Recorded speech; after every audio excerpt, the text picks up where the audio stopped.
നിങ്ങൾ കുറെ കൂടെ ശ്രദ്ധിക്കേണ്ടതായിരുന്നു ദേവമ്മ, പ്രത്യേകിച്ച് പെൺകുട്ടികളെ പുറത്തേക്ക് അയക്കുന്ന കാര്യത്തിൽ. അത് പിന്നെ 10-20 കൊല്ലമായി പുരേ തന്നെ ഉള്ള ഒരുത്തനെ എങ്ങനെ അവിശ്വസിക്കാനാ? എന്നാലും അവർ തമ്മിൽ ഇങ്ങനൊരു ബന്ധമുണ്ടെന്നുള്ള കാര്യം നിങ്ങൾ അറിഞ്ഞില്ല എന്ന് പറഞ്ഞാൽ എത്ര കാലമായടാ അവര് തുടങ്ങിയിട്ട്? എന്നാലും ഭാനുവിന്റെ മനസ്സിൽ ഇങ്ങനെ ഒരു വിചാരമുണ്ടെന്ന് സ്വപ്നത്തിൽ പോലും കരുതിയില്ല. അതും കൃഷ്ണനോട്. ഒറ്റ എണ്ണത്തിനും വിശ്വസിക്കാൻ കൊള്ളില്ല.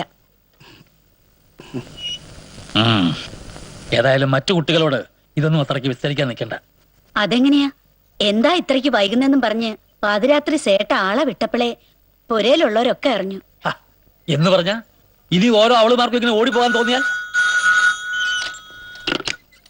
ഹലോ, ദേവറാവു ആണ്.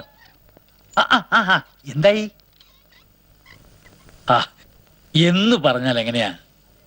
അതെ, ഒരന്വേഷണമൊക്കെ ഞങ്ങളുടെ ഭാഗത്തുനിന്ന് നടത്തി നോക്കി. നിങ്ങൾ അറിയും.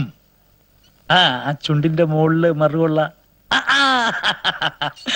അപ്പൊ മറന്നിട്ടില്ല.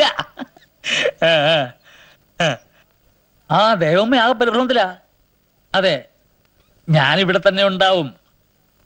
ശരി, ശരി ശരി ശരി ശരി ശരി ഇൻസ്പെക്ടർ, ഒരന്വേഷണമൊക്കെ അവരും കഴിഞ്ഞു. ഏതായാലും വൈകുന്നേരം ഞാൻ അങ്ങോട്ട് വരുമല്ലോ.